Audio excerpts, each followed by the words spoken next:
Sabi dito sa video, girl always chooses the wrong guy and this proves it. Tingnan nga natin. Inaway siya ng bata na isa. Tapos nag-react yung isa. Gumante. Yung bully, oh. Inawat yung isa.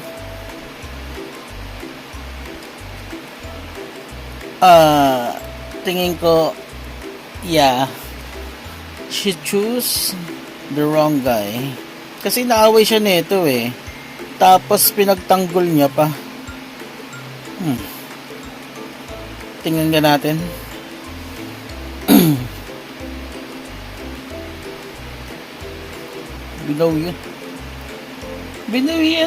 Binabawian nung isa eh. Yung isang lalaki, binabawian niya yung lalaking nangaaway. Tapos yung babae, patuloy siya sinasaktan na itong nakaitim.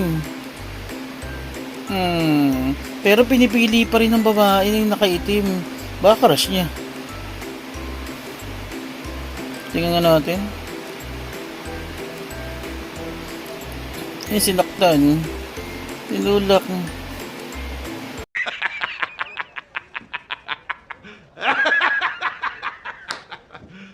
You serious?